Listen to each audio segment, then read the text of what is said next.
Welcome to Technology for Humans, tech through the eyes of its leaders.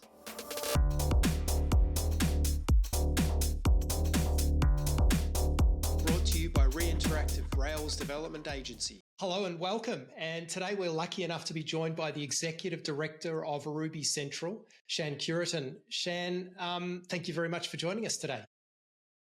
Thank you. Very pleased, very excited to be here. Shan, I just want to start. Obviously, there's a few things we want to address today, and there's some questions that I'll get to. I think it's really important that our listeners probably get to know you a little bit better. Besides maybe meeting you at a conference or two, many people probably wouldn't know who you are or where you've come from. So maybe just explain a little bit to us if you don't mind.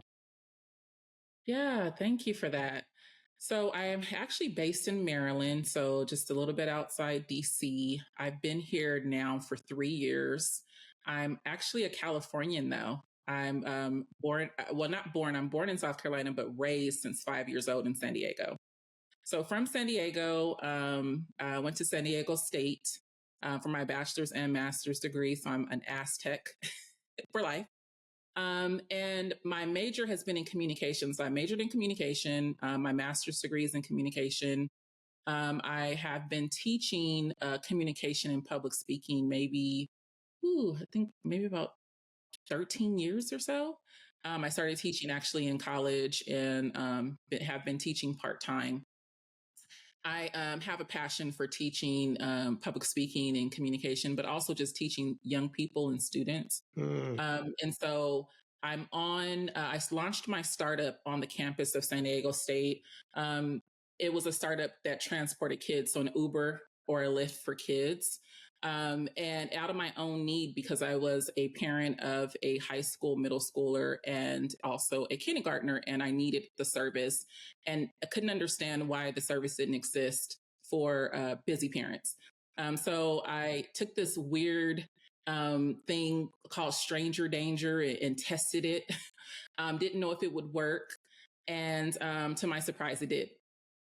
So the rest is history there until the pandemic hit and there was no kids to transport. And, everything I had poured into my startup had, went on pause. With that, I started working with a organization called Stella Labs that works with women founders that are either launching or scaling their businesses.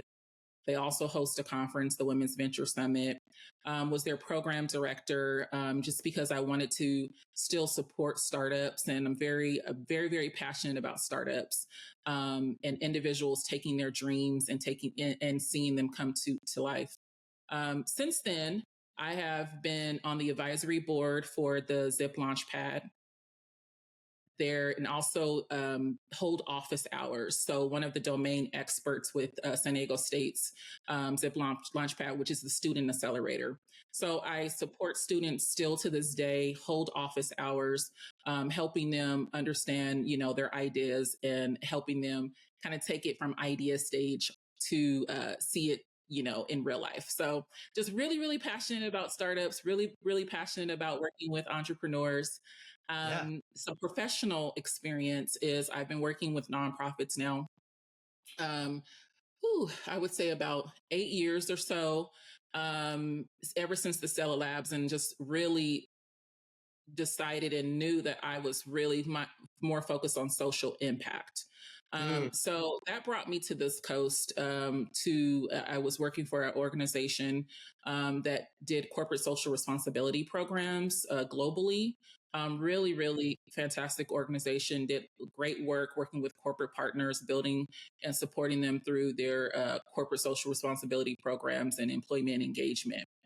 After, I felt, that I needed something more. I had more to give, wanted to, with all my experience, all my expertise, wanted to really, dive back into kind of, in a ways, the startup culture and helping to build, helping to scale, helping to grow an organization and really being able to provide more.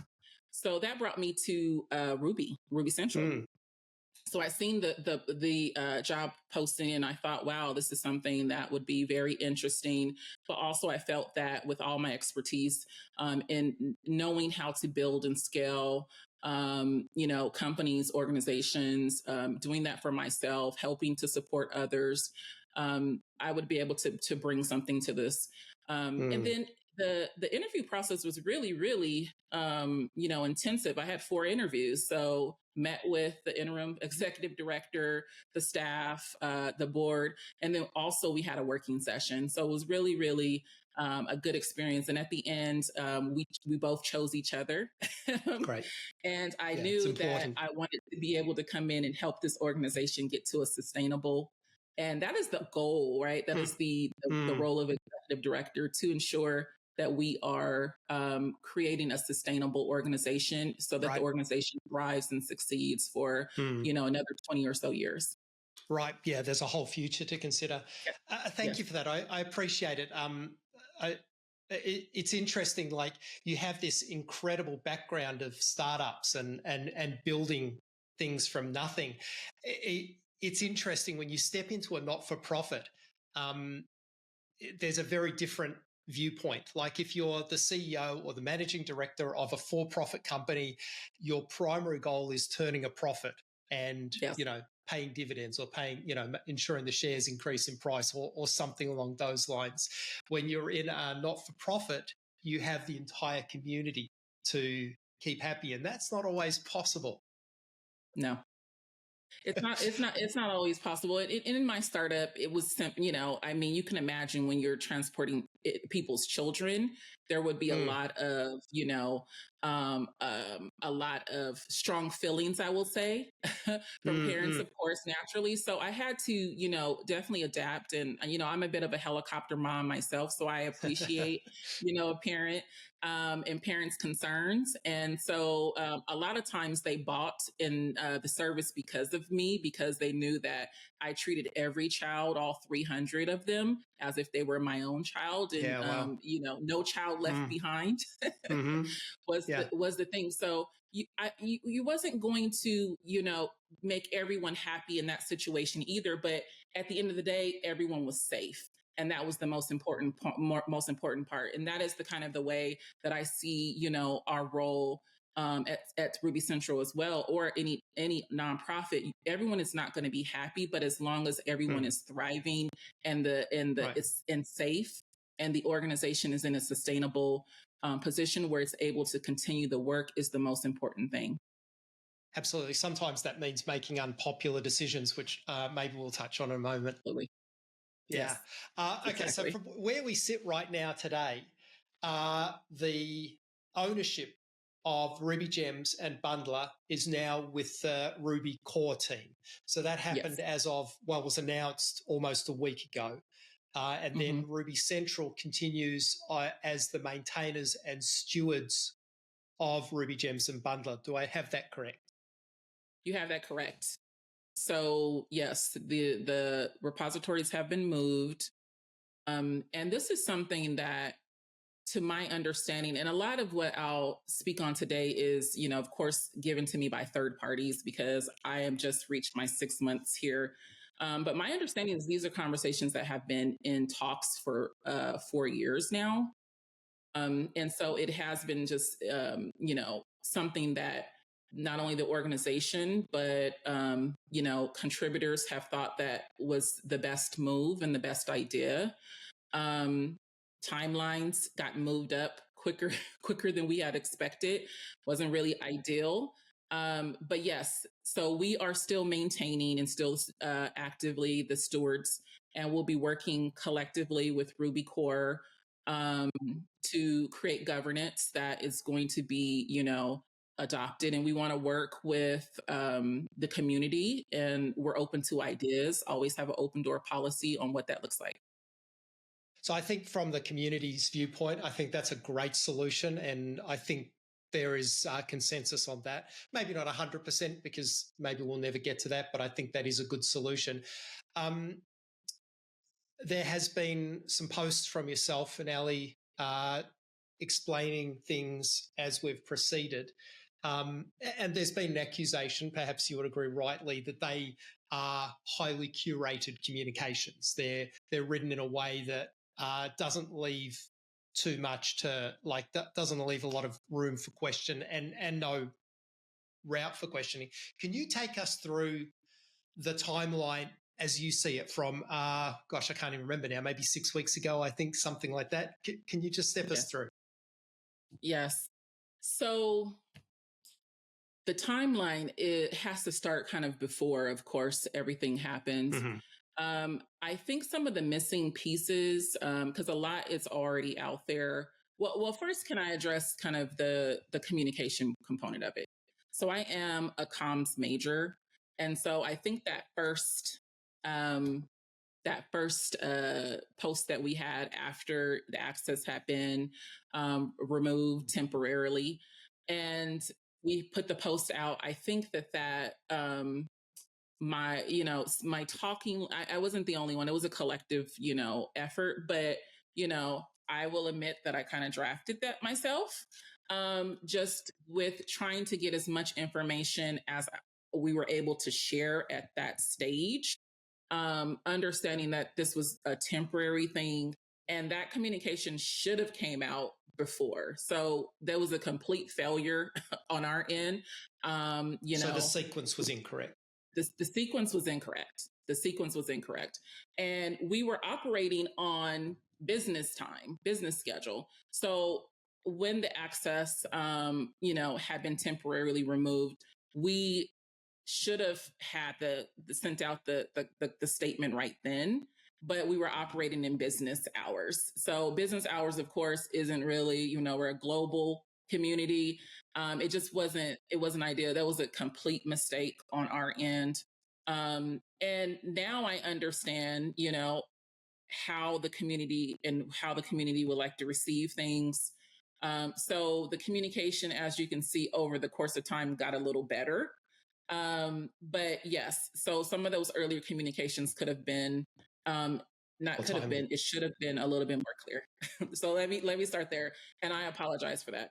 But taking it back to the timeline. So there are a number of things that happened that I want everyone to understand, that it wasn't just one thing. And I think that there has been a lot of searching for what was the one factor, it was a bunch of things that compounded that all happened at the same time. Given that a lot of this communication had begun way before, my tenure here, it became more of a conversation when individuals, and I can't speak directly to personnel issues. I won't be able to do that, or the legal issues, just to preface that, unfortunately. At some stage, I would love to come back and kind of talk through that once everything's resolved.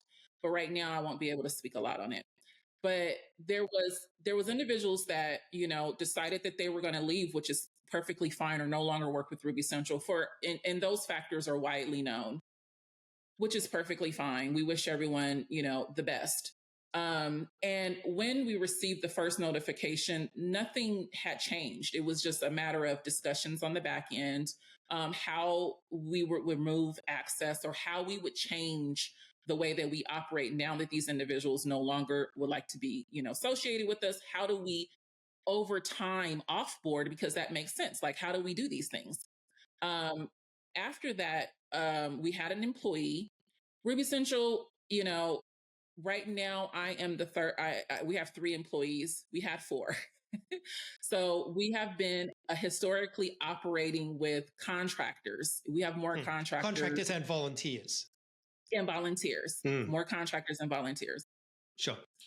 And so we hadn't had an engineer that was, putting in, offboarding. So that's fine. I mean, again, people move jobs, people, change things. It's just a structural thing and a procedural thing that we needed to get under wraps. So we were given, proper notice, and but that meant that we needed to talk with and figure out what that meant legally for employment law, in order to offboard properly, and allow, so what that means is that administrative access when a normal offboarding needed to be removed.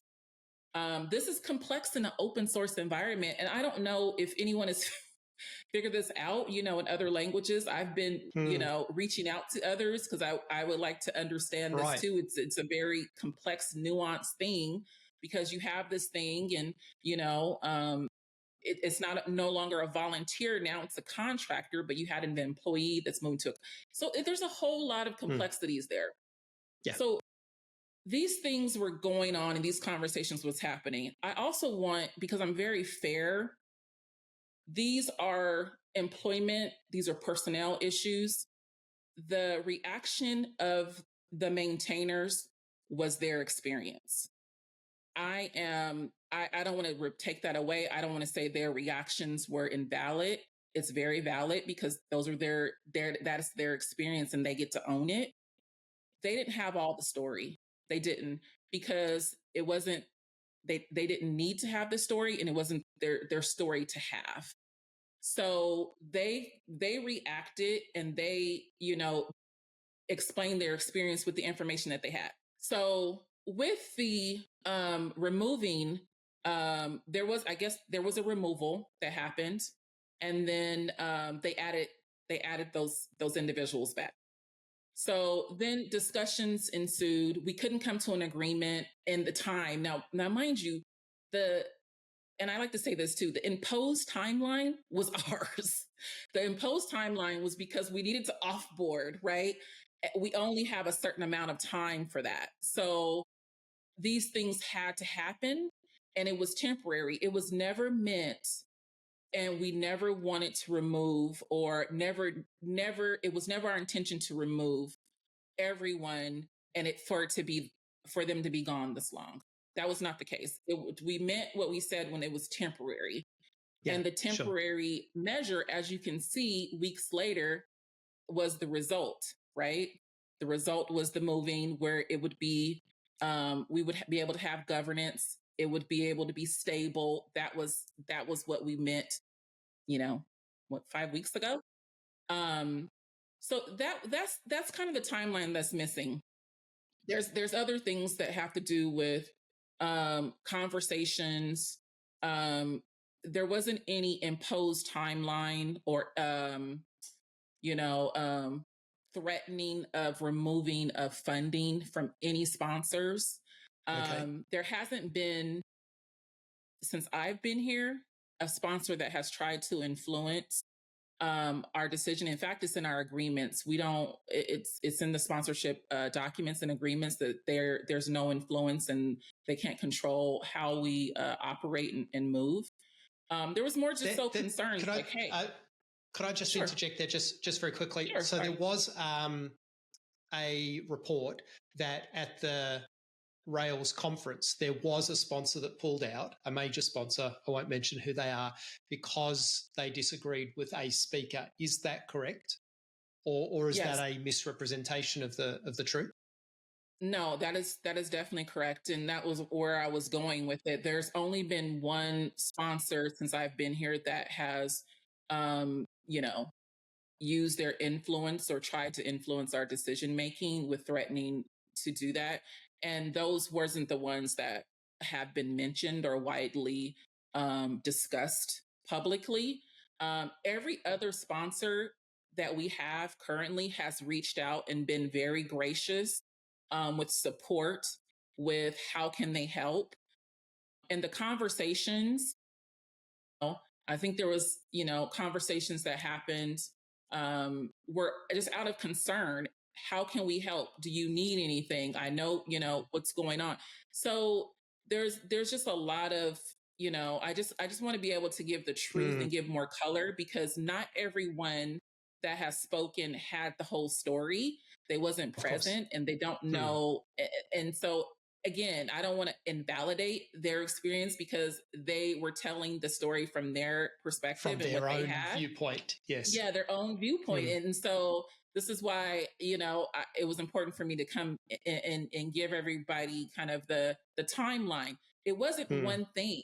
It was not, it was a compounding. It was a lot of different factors that were all being thrown at once. And so the board, had all of these different factors to consider. And that's when the decision was made. Okay, we need to do this temporarily because we have a timeline, and unfortunately, we're not going to get to an agreement right now with individuals, and so that's what led to it. Yes, I'll pause there. Yeah. All right. Yeah. Fair enough. So yeah, I hate giving rumours air because I'm very big on there's a difference between a fact and an opinion. And I appreciate you giving us facts. And like you said, people can have information which they believe to be factual from their viewpoint, and of course we don't invalidate that, of course. But sometimes we also like to present opinions as if they were fact. And one thing that I've heard was that there was a specific sponsor, a large sponsor, who put pressure, whether that was direct pressure or, it would be good if sort of pressure. Was that correct or incorrect? I wouldn't agree that was correct because that's not the way that I saw the conversation. The conversation was concern. The conversation was, how can we support? How can we help? And in fact, has been very helpful throughout this whole process. I find I've worked with a lot of corporations and a lot of corporate partners. And I find that the ones that we have here that are supporting Ruby Central are some of the best corporate partners that I have worked with. Very hands-on, very supportive, always answering questions, offering support, volunteers, all of the things. So that personally bothers me only because I hate to see this narrative that there was some type of, strong arming of us, Right. but that was just not, that was not the case. And again, I'll go back. I've only witnessed and felt that once since I've been here with the sponsor. And that was just, so that points to your integrity when it comes to that, because rather than take the money, you are like, actually, you can step aside because the speaker is like that points to your integrity, I think. Yeah, I think that, the program committee makes and it's been this way, for a long time, that the program committee is a Rubyist. They're our peers, right? And so they make the programming decisions. And so they're the ones, it was the last Rails Conf, and this was the decision that the program committee had made. I am 5 weeks in, having conversations at the conference that, around this specific thing.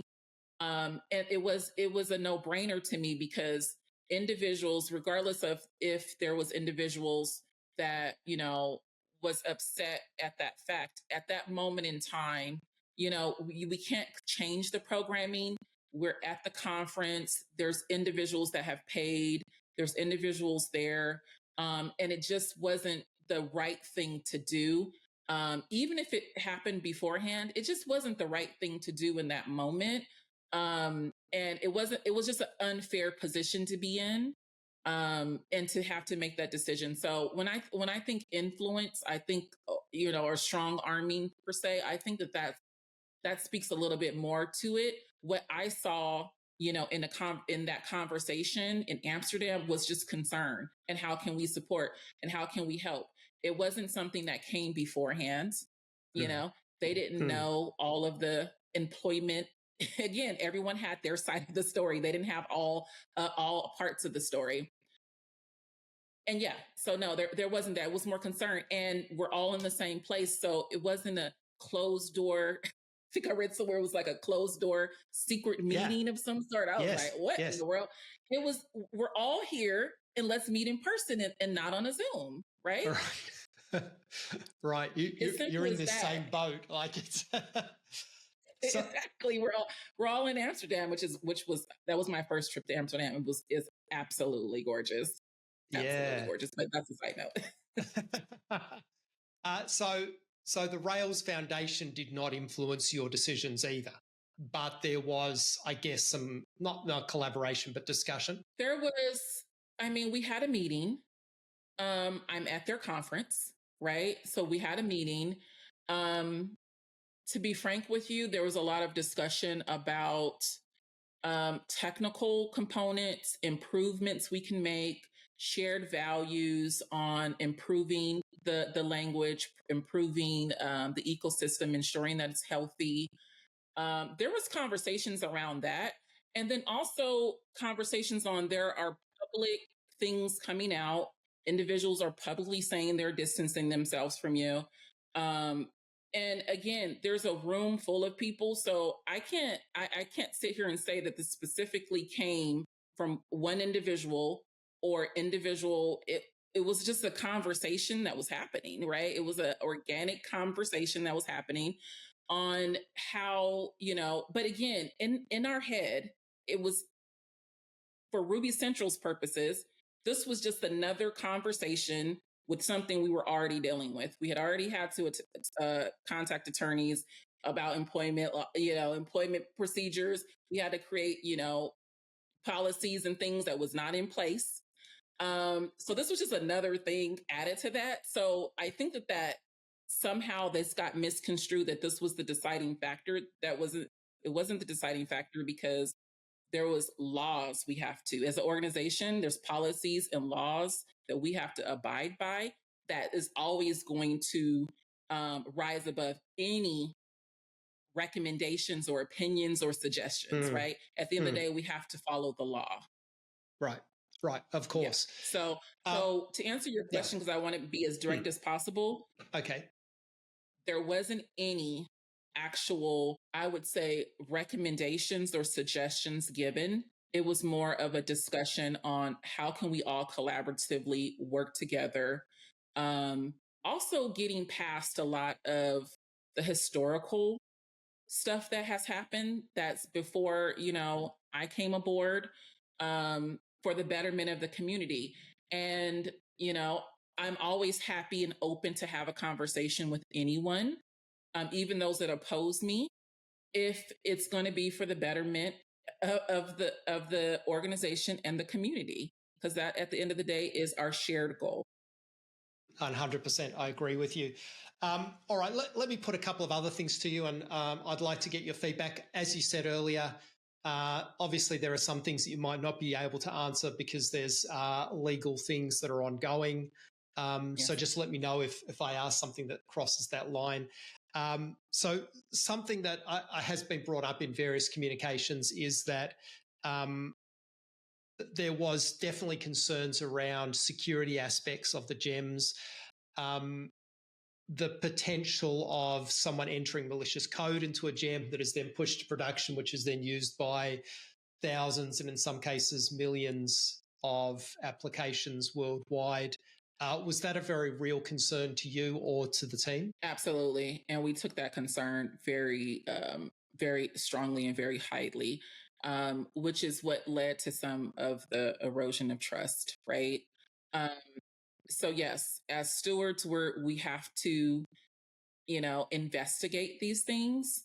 And we have to kind of uncover, do our own due diligence around it. So what you heard in that earlier post was similar to that. It didn't speak directly to it because, to be frank with you, everyone involved never wanted to, it wasn't our choice to share emails. It wasn't like we were responding, right? This was something that we never wanted to do, and it didn't make us look good. Let's call a spade a spade. It didn't make the organization look good at all. It was quite embarrassing.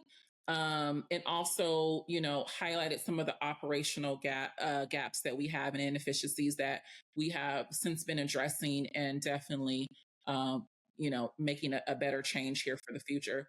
But it wasn't something that we set out to do, which is why there's a lot of vagueness in the earlier kind of conversation, because at the end of the day, everyone has contributed, spent a lot of their, I appreciate that. And we all do spend a lot of their time, effort, putting a lot into the code, putting a lot into the work, inside the organization, the community, and so on. So it was never our intentions to even come out with this information, especially before we knew what, we ended up uncovering and finding out. And if you look at the timeline, we still didn't. We were responding, right? We responded to things. We didn't out with the things. You felt you had to respond to something, and that was the response. Yes. Yeah. Yeah. Okay. Exactly. Yeah. All right. And then it was put to me a while back that with regards to the security aspect, that if you are concerned that someone pushes bad code, there is still somebody, end of the day, I guess that's Marty, I'm not exactly sure, who has to approve that code, approve that PR, and push it to production, so that there is always someone who checks there's a final checkpoint. So do we need to be that concerned? I have my opinion on that, but I would like to hear what you have to say on that. I think the concern, there's definitely the actual concern with the code itself. But if we're thinking about a procedural thing, if we're thinking about I would take it back to the stability and the stewardship. So everyone that's working, inside Bundler Gems and RubyGems.org, all need to be able to hold some ethical ethical stance.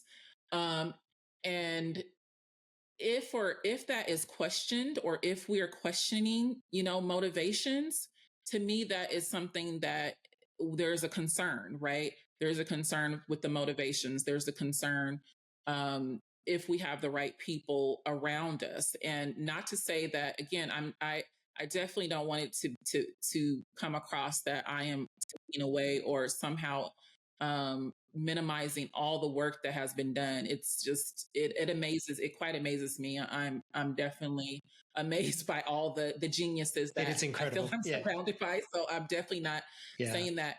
But the thing about it is that there's lots of different laws changing. There's lots of different security risks.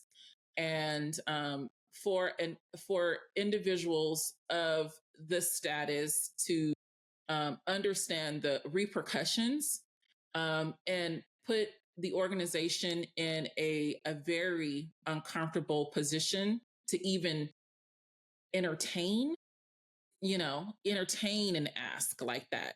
It's not fair. So there's just been a lot of, things, we're a small organization. We have a limited budget. We cannot fight things. We cannot spend, unnecessary. I mean, every penny is accounted for. We can't, of course, we can't engage and have to fight something later. So it's a risk, right? Yeah. We have a responsibility. I know the community doesn't like the fiduciary word, but we have a responsibility that we must uphold as a nonprofit. Can I just take a little bit and kind of explain that? Yes. Our nonprofit status?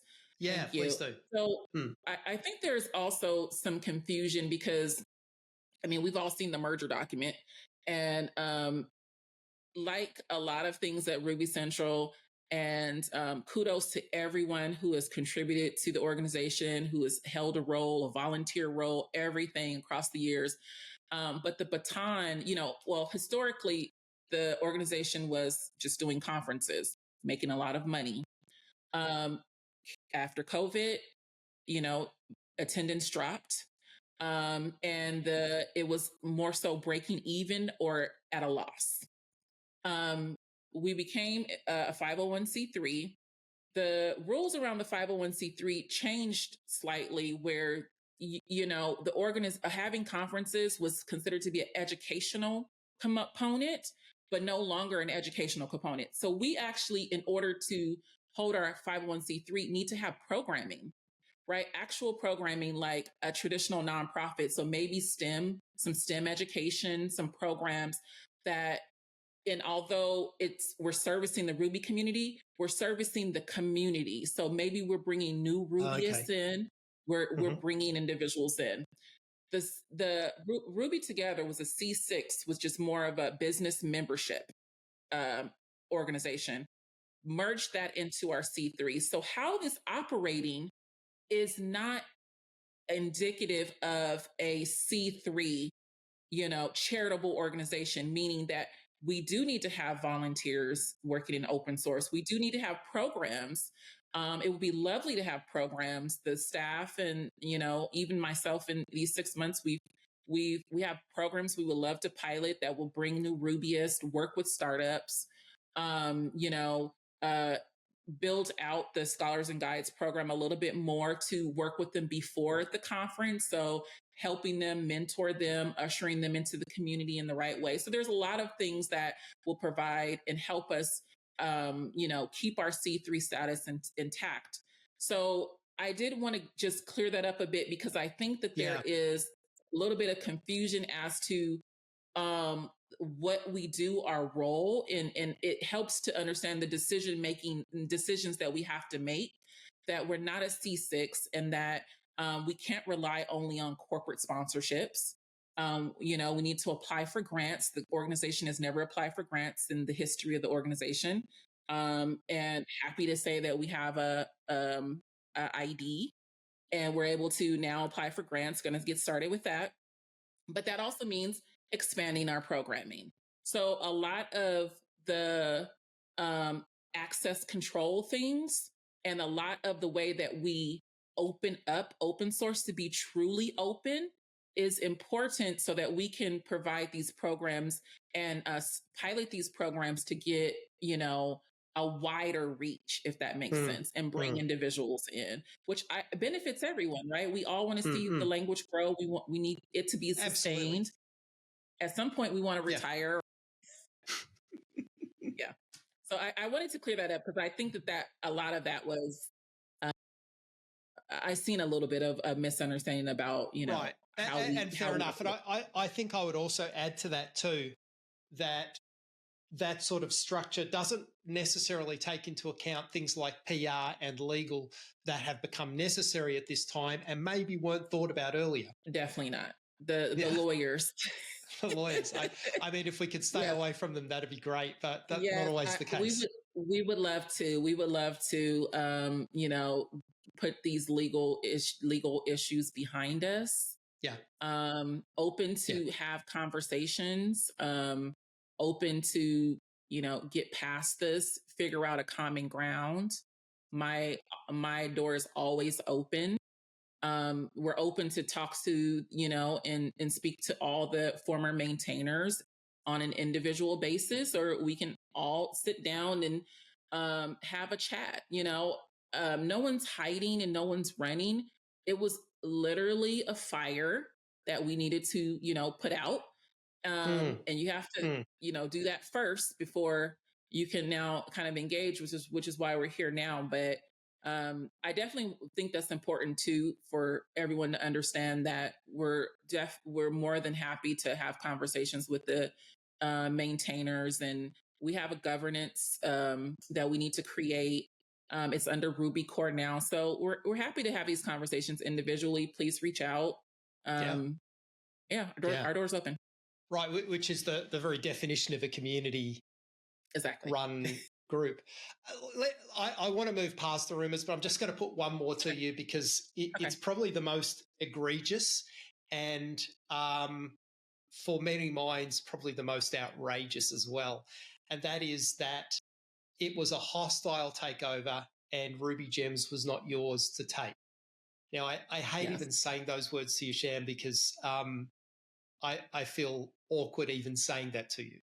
But can you address that? Yeah, I would say, and this is just me speaking as Shan, I'm sorry that, that they feel this way, right? I'm sorry that everyone feels that this was hostile.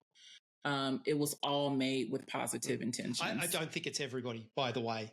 Okay. Well, some people. Yeah. Some other people, yes. Yes. It was all made with positive intention. It was always meant to be temporary. Again, I will go back to I understand, because I can only imagine if I am working on something and, creating something and it's taken without, a clear understanding. I wouldn't say that there was no understanding because conversations had happened. They did. But that there wasn't a clear understanding There was not, because they didn't have access to all the facts. So they could have saw that we were moving in a way where, we were saying we had ownership, right? The ownership of something, um, without understanding that there was a lot of legalities and policies and procedures that we had to follow, and that was necessary, and that there was concerns, right? That there was things that we were investigating. There was active things happening. They didn't have all of the information, nor did we share it with them. So the hostile takeover sentiment was the experience that they were feeling and experiencing, and I understand it. And this is the goal of today, to kind of talk about that. um, Let everyone know that I understand exactly what those feelings were in that moment, and hopefully we can get past that, and move towards the future, because yeah, it was never meant to be that. We have responsibilities. We can't operate as an organization with raising funds and dispersing funds without there being any type of access controls in place. I mean, even when it comes to like taxes and audits and things, we're asked, we have to give a itemized account of how funds are being used, what people are working on. And I can tell you that, as much as this has highlighted some of the operational efficiencies, we have some organizational infrastructure efficiencies too. And these are some of the reasons why we haven't applied for grants. um, Again, the passing of the baton from the executive directors. I'm the sixth executive director in 3 years, and that says a lot. And nothing against the ones that before me, but there's a lot to do. There's a lot to do. So yeah. I want everybody to understand how I function a little bit. So, and I think this is important, and I would just love to take a moment to say my experience, because just like their experience is that it was hostile, my experience has been, this has been a true test of my leadership.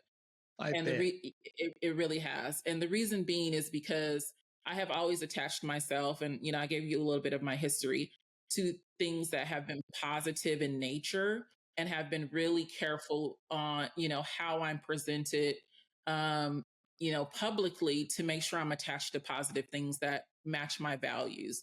And so to see things that are being said about me, that I find to be untrue and disgusting, and very negative, has been really challenging for me. And so it's something that I've had to, really kind of go within these few weeks, to make sure that I'm showing up specifically for the staff, the board, who's been giving their time. I mean, weekends, around the clock. Yeah. Because not everybody's in the same time zone. No, not everyone's in the same time zone. Exactly. Yeah. And so that's kind of my experience, right? And that's, and what I perceive to be, very hurtful and disgusting. Some things were flat out disgusting. Anyone could see that. But what I find to be very hurtful, what I'm seeing associated with the staff, the board members' families, like I find it to be just terrible and disgusting. It's still, my feelings and my experience, and the ones who, would argue to me, saying that, this is our feelings, we're passionate, this is our community, this is all, so I understand their stance as well. And so when I think of the word hostile, and I look at it was a lot to take in. But now that I've had some time to reflect on it, again, it was their experience. I have my experience in this. You have we all have a moment. We share this moment as to where we were at, what we were thinking, how we were feeling. And now it's time to be like, okay, how now can we rebuild this community? For Ruby Central, how can we rebuild the trust? Very important. And how can we move forward? Hmm. Thank you for saying all that, Shan. I don't represent and I don't pretend to represent the whole community. I definitely do not. But my experience is that Rubyists are some of the very best people. I do a lot of tech conferences for different things around the world. And I love coming to Ruby conferences because I meet the very best people and I'm never short of someone to talk to. And, that's my experience. And I don't think I've had a conversation at a conference or in a podcast or in a meeting with a client that I disliked in talking to Rubyists. However, I will say when tempers were a little bit raised, I find it regrettable that sometimes personal things get said. And I'm very sorry. I'm personally very sorry that some of those things occurred. Yeah, they definitely should not have, because I don't think that's representative of this community and who we are and the values that this community lives by. And of course, that's, I'm talking about tens of thousands, hundreds of thousands of individuals. So of course, there's always going to be some. I'm sure, Shan, it was a minority. It's not everybody's view. And whilst we can be passionate about the subjects involved, we definitely shouldn't be personal about them. We definitely should not. Yeah. Yes. So I think that's obvious. I want to talk about the future, but before we do, are there other rumours that I might have missed or thought nothing of that you think should be addressed? I mean, we don't want to just talk about all the rumours and all the bad news, not at all. But is there anything else you want to address? No, I mean, by the time this podcast airs, we did promise the community that we would answer the question and answers that we received. A lot of them are, some of the answers now will probably feel a little outdated now that we've, the repositories are under Ruby core. And so it was important to come on here to have this so we can, have a conversation, because we definitely want to keep our promise and disseminate that Q&A. A lot of the questions are redundant. But we didn't want, it was important for us to showcase all the questions that we got. Some of them were just, sure. we didn't share. I'm sure. Yeah. Some of them were not appropriate. But yes. But yeah, we wanted to be able to just share that. So by the time, I don't think we need to go more into kind of the rumors, because you can read through all our answers on the Q&A on our weekly update this week. For sure. Shan, let's talk about the future, because this is really the role that you've signed up for. First one I want to address, and this is like a thing I like to bring up with all sorts of people, and that is the subject of funding and sponsorship. And how people listening to this podcast will be developers and CTOs and people like that need to encourage their businesses and maybe themselves to maybe support that organization that supports them. Yes. For want of a better word, how do they help sponsor you, and why should they do that? Thank you. Yes. So one of the things I don't know if you remember when I first started, I put like a post out that I would be on my 90-day listening tour. And so in that, I met with a lot of individuals. I kind of lost count, not only with everyone internally that was actively, involved with the organization, current sponsors, previous sponsors that no longer sponsored us, as well as like previous board members, all the board members, a lot of individuals and community members, meeting organizers. And so I actually wanted to be able to publish some of those findings, which I still will here in the coming weeks. But what I found and what was interesting is that a lot of the previous sponsors had indicated, because we are inefficiencies that we talked about that we're fixing. There were things that they would like to have seen with their sponsorship dollars. Not necessarily improvements per se, but just reporting, acknowledgments, and things like that. And we could just do better across the board with how we function in a lot of ways. So with that, the staff has been working for months. We have revised our partnership guide, which is kind of like a sponsorship perspectives. And we have three different ways to support Ruby Central, either through corporate sponsorship, that comes with a number of benefits, open source sponsorship, which funds more open source work, and then also conference sponsorship. So we have these kind of three, and individual membership as well. So it's actually four. So we have those four buckets that, no matter if you're a developer and you would like to just, have a membership and, maybe you can only do, $20 a month, all the way up to, $250,000 at corporate sponsorship. So there's lots of different levels in how to support and how to work with us. And we've taken a lot of time. We looked at some, Python Foundations sponsorships. We've looked at, a lot of the other ways that the other languages do sponsorships, and really have come up with a good working model. The best thing about this is that we have advisory councils. We have like roadmap summits. We have open doors so that individuals can come in to be able to be a part of Ruby Central, a part of being able to provide suggestions, feedback, helping us as we are, moving towards the next phase and the next journey of the organization and our stewardship.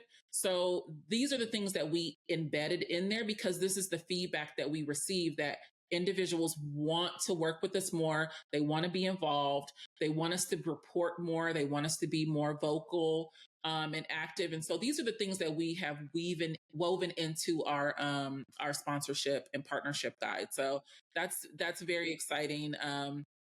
Very excited to, showcase that. And it definitely wasn't the time now.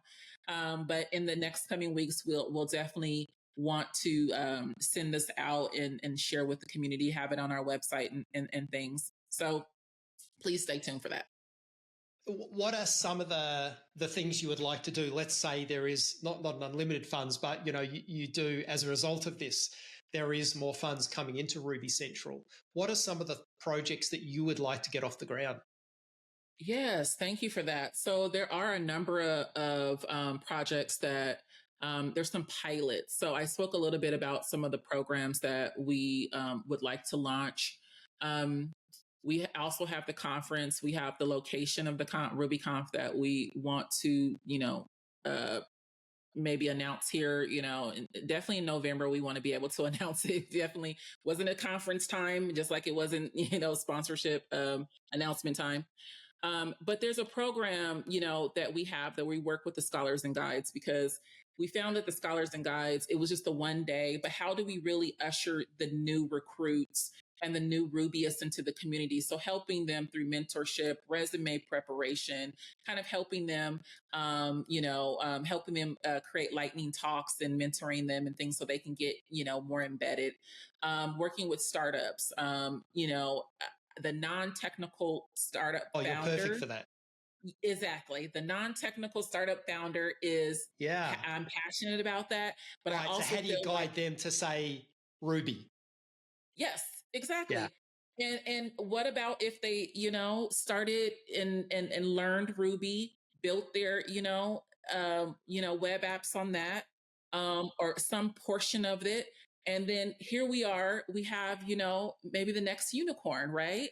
And I already have a number of institutions that I have shopped this around to that would love to pilot it. It is something when we think about it as a community, and I would like to ask this to the community, how would you feel if you were new coming into the Ruby community now? Would you feel welcomed, right? Because when we start to have these types of programs and we start to open up the doors to individuals who have never experienced Ruby or been in part of the community, we want to make sure that they feel welcomed. And we want to make sure that we're providing a safe space for them to explore, to learn, to grow in the community. And so I do feel like that we have to do a little bit more work as a family before we can start to kind of welcome some. But those are some of the things. So some of the open source forecasts that we have for 2026 would be, and some of the things on our roadmap is about paid organizations, paid tiers for organizations to help the sustainability of the platform. Infrastructure security controls would be something that we would love to engage in. Disaster recovery and read-only failover. Bundle audit and policies, very important. RubyGems and Bundler performance itself. And to deprecate Bundler is also something that's in the pipeline. So these are some of these are big things. We don't have a team per se to get these things, and it's the funding and stuff. These are things we would love to talk more about. Open source. We have sponsors that are really passionate about funding open source. And so that's why we've created a whole sponsorship partnership plan for just funding open source itself. And then there are those who are more passionate about conferences, more passionate about, visibility of the, Ruby language itself and getting that out there and getting into the hands of others and some of our programs. And so we have the corporate sponsorship and then also sponsoring the infrastructure and sustainability of Ruby Central. So we have really a lot of ways for individuals to engage with us. And at the end of the day, we also have the individual memberships. And I will say that the individual memberships now will come, and your team thinks I'm cheesy for this, but I'm going to shop it around here. And if anyone thinks like, Shan, this is cheesy, please send me a message and let me know. But I think that it would be super cool to have kind of Slack themes surround your picture. So depending on what member you are, we'll give you a little frame to go around your picture. I think that is the cutest, most fun thing. And the team's like, I don't know. And I'm like, why? You're already in Slack. You have your picture, and now you'll have a frame that says, that your level of membership, or you support Ruby Central and things like that. There's also a number of other things that we have, but those are some of the things that the team has discussed. So these are the big dreams. These are the wishes, and depending on how we what funds we get and what we get in next year, it will determine on how much of this we can really do. Yeah. Okay. That all sounds great because it gives confidence to, like if I was a corporate and I wanted to sponsor, Reinteractive is a business and we do sponsor conferences and so on. You want to know that the money is paying for something. It might just be exposure, and that's fine. Your brand is sitting there in the right place, but you might want to know that those funds are going to better security or, more development work on particular gems or something like that. So you want to have that confidence. So all of that is great. There is one additional way that people can help, and I don't know if this is actually something you are encouraging right at this time or not, and that is to get more volunteers on board. Like people can help. Obviously, at conferences there's a ton of people that are needed, but just on the day-to-day activities. Yes, no, thank you. And thank you for reminding me. So we did launch our corporate contributor program, and that allows for our corporate partners to volunteer. Well, it's pretty much kind of like a corporate social responsibility program, our very own, where they can provide engineering support and in exchange for in-kind donation hours. So this is an exciting, we've had a number of partners that corporations, companies have reached out and said, hey, how can we support? And because at the end of the day, one of the biggest overhead expenses is salaries. So any type of volunteer support will help. And we've also had individuals that are not attached to any corporations that have reached out. And so we have volunteer agreements as well. We have paid operator agreements, we have volunteer operator agreements, and then we have our corporate contributor, stewardship program. So there is, where this did not exist before, there wasn't a clear way to volunteer and for a corporate partner to kind of volunteer. Now that's available. So that's very exciting that has, it came out of out of a tumultuous situation, right? A very hot situation. But at the end, we've provided a way for that to support. And we really want to expand some of those volunteer opportunities to support across the organization because, maybe it's not just always, there's a lot of individuals that keep the organization afloat. We have, like you said, marketing, PR needs, legal needs, things like that. So having some of that pro bono support that, is in exchange for in-kind hours from corporate partners would also be great. So that's also another way to support. It's not always, you can give someone, some money and they don't know what to do with it. You can give them, however, if you come in, what we're going to use the funds for anyway, a lot of times is to get the support in to do those tasks. So if you're able to donate time to get some of the tasks that we need to get done, that's just equally important. And we're grateful for that too. So yes, thank you for bringing that up because volunteers are necessary and it's not just at the conference. Right, absolutely. You have already brought this point up, and I want to reiterate it because I think it's super important. And that is, how do we get new people into the front end to discover Ruby?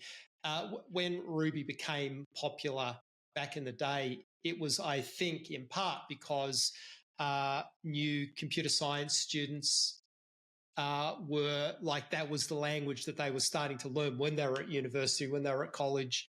And we don't see that today. It's all about Python and it's all about, probably, AI because people aren't even thinking about the language that they want to use. So how do we influence that? You did mention some things there, but, as a specific point, how do we influence this? Yeah. And I don't know. It's a big philosophical question. But the way that I think about it is to get Ruby more visible, right? How do we get Ruby more visible in the US? Speaking from a US mindset, because I feel in other markets it's visible. And the way that I see it is through the student entrepreneurs. And the reason being is because every college, regardless if it's a community college or a four-year university, has a business school, right? Has an accelerator, has student entrepreneurs on campus. The non-technical student entrepreneur is interested in getting their product off the ground. They're not necessarily all the time interested in becoming a developer. The developers, and you would know this when you were in college, you were already working or already, had your own projects. So what I have found in the hundreds of hours I have been working with students and the years I've been working with student entrepreneurs is that you go to, you go to the engineering school and you're kind of like begging for support. Oh, can you be on my team? Can you support? And they're like, oh, no, the students are already getting paid. While they're in school, they're already in projects, they're already working. There's like, I don't want to do any free work. Yeah. So if we are able to come in with a startup repo, and, it could be Rails, it could be, like all that, I have reached out to some curriculum, to some Rubyists that do curriculum and things like that. So it's still in the makings. But if we're able to, show them how to get their product off the ground quicker, so we know that is the Ruby language, right? Get it out quickly and clean and easy to learn. What we have, one or two, it's a 50-50 thing. Either their startup gets off the ground, they get the funding, they launch, now they become the next, Ruby startup, right? Or, let's face it, not all businesses and ideas are going to go anywhere, but they have learned a skill. They're still a Rubyist, right? Right. And then it's the language they use in the next project and the next and so on. Yes. And maybe we've sparked their interest. At the end of the day, we have exposed Ruby to young people across the nation, and when we move to globally. So again, this is something that easy. It's a really nuanced community, similar to the Ruby community, and it's very specific. And it's something that I feel can work. And I've already, again, I've socialized this with a number of institutions that I'm close with, and they're like, Shan, when can we pilot it? But we also, going back to that, before we do that, and before, I wouldn't want us to open ourselves up from as a community and bring in institutions and others, especially young people, into, we are feeling comfortable that they'll be welcomed.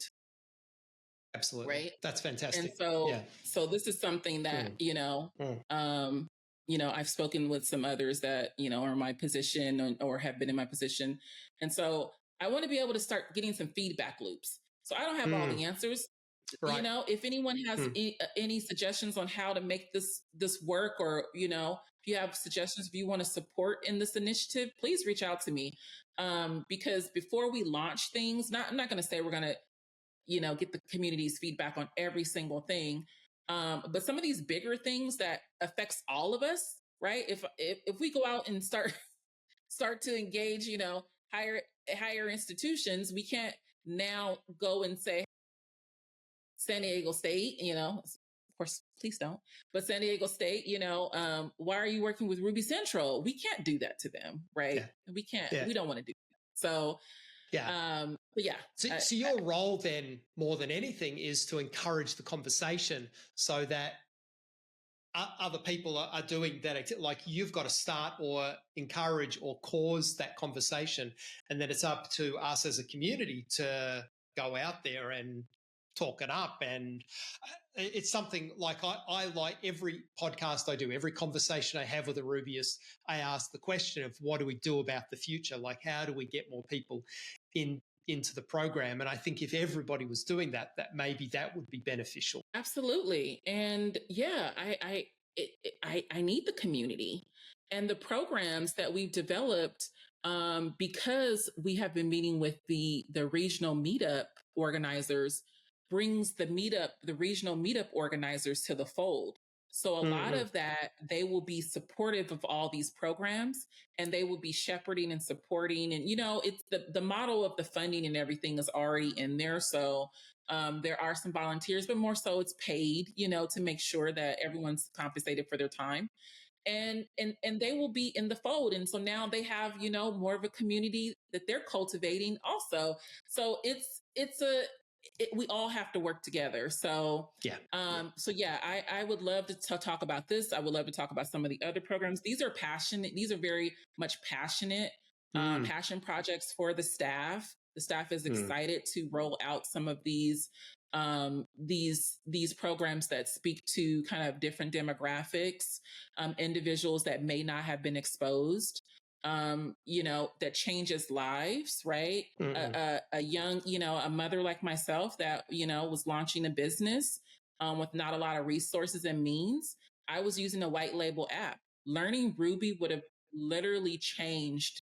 And when my company closed, I would have actually had something to sell. At the end, when I closed, I had nothing to sell. Right, because it was, But my list, right? I mean, the waiting list was, I mean, the customer list was, but I didn't feel comfortable. Right, but you didn't have an actual That's a little bit about me. I didn't sell the list. Yeah. Oh, really? No, I was propositioned by a competitor for the list, and I wouldn't sell it. And that's a little bit about me and my integrity. I just and your integrity. Yeah. Oh, there you go. Yeah. Yeah. Shan, I want to get in a moment from you how you'd like people to contact you and so on. But before I do, I always ask this question because I find it very important. Is there anything you wanted to say in this podcast that I didn't ask you the right question or perhaps didn't listen for? Is there anything else you want to say? Oh, I feel like we've went over so much already. We have. I think we've done well. This has been a really good conversation, and I didn't know in the beginning how relieved and I would feel. I almost feel like take a deep breath, because I've been wanting to just like say a lot of stuff. I had to move. Yeah. I feel like you've asked a lot. We've talked about a lot. I feel great with where we are. I just want to reassure the community that everything is stable. That I am dedicated, the staff is dedicated, and the board is dedicated to restoring trust back into the organization. Yeah. Awesome. I'm open. Yeah, the door's open. I'm open to having conversations. We will have, this is something that we didn't discuss because there was discussions around kind of like the board and things like that. How do you get on the board and things along those lines? So we will have a few open board seats. So just putting that out there. And so applications will at the early November, because our goal is to have someone have the board seats filled for the December board meeting, so that they don't just start in January right off the bat, and they have like a little bit of one meeting in before January. So if you're interested in joining the Ruby Central board, there will be an application. We will post this when it's available. Would love to see you on the board. Would love to have you. More information about our councils and summits and things like that, how you can provide feedback, will be a little bit more widely shared, in the coming weeks around that. But I just want to say, please feel free to send messages and to engage. I feel like the Ruby Central Slack is a little quiet now. Community Slack.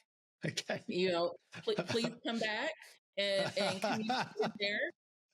I will say, Shan, because probably you won't say this, but if you have had an opinion recently, good, bad, or otherwise, maybe you should think about nominating yourself and actually step up, because I think that's appropriate. Like if you have things to say and you think things could have been run better, go for it. Exactly. Yes. And one of those, I'm hesitant to say this, but I'm going to share because, please, community, do not hold it against me, because I don't have all the answers on what this looks like yet. It's very much a work in progress. But we have heard you and we have listened when it comes to voting for the board, one of the board seats. We're trying to figure out what that looks like. So I don't want to make any promises, but I want you to know that we've heard, we've seen that would mean a lot. And so we're just trying to figure out logistically how that could work, and looking into how some others do the voting. It won't be the entire board, but it will be a position. And hopefully we can get this in the next few weeks off the ground. But yes, so I want to put that out there because I want to reiterate that we're not hiding and we want individuals to come in. Right. So yes. If someone did want to contact you, what's the best way to do that, or to contact the board? How should they do that? Yeah. I think, we're all in the community Slack, so you can just, search our name there and send us a message. I have, my email is shan@rubycentral.org. I respond to emails. I also have, my Wednesdays and Thursdays is when I have like open community hours. And, I have, a calendar where people can book time on my calendar. And usually those who have emailed me, they see the link and they just put time on my calendar. So I have like, sessions and conversations with everyone. And I'm just open. So, and I'm still very much so in the learning phase, as you can see. I've learned so much. So I think it's important while I'm absorbing, while I'm still getting, grounded and stuff in this first year, for the information to come in. So, and I will say that and this is a little known fact, I was a competitive debater in college. So I don't, hide if there is some discourse. Right. We can agree to disagree. Yeah. But let's move forward. So there's a lot that's happened. Both sides, again, let's agree to disagree. Let's move forward. I want this. And I know that everyone wants this. We're tired. We're tired. Yeah. There's much. I'm We've tired. got things to build. Yes. I was just telling one of the board members, I need like 2 weeks off. And I don't know if I want to do anything, but watch some Netflix. Right. And stay off social media. Yeah.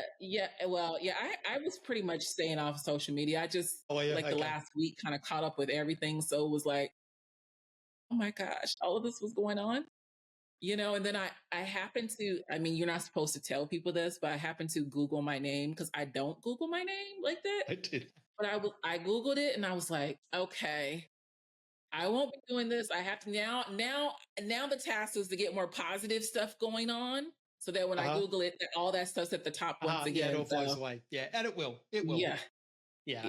But, like all of us, who are you if you don't stand for something? And if you don't, we make mistakes. You put a foot wrong. Exactly. It's not, did you put the foot wrong? It's, what are we going to do about that? And what do we do in the future? That's what matters. Exactly. Yeah. Yeah. Yeah, this has been great. I appreciate you so much. And I think the majority of our community definitely does as well. That's the feedback that I get. And even those that disagree, there are many that disagree politely and respectfully. And that is what we want. So thank you very much for chatting with me today. I think this has been great for everybody. Thank you. Yeah. And yes, I love to come back in the future once we have more updates and everything, because this has been, and thank you for being such a host that makes it relaxing. I felt very relaxed, thank you. Very nervous coming in, but yeah, that was removed. So I appreciate that too. Thank you very much. Thank you.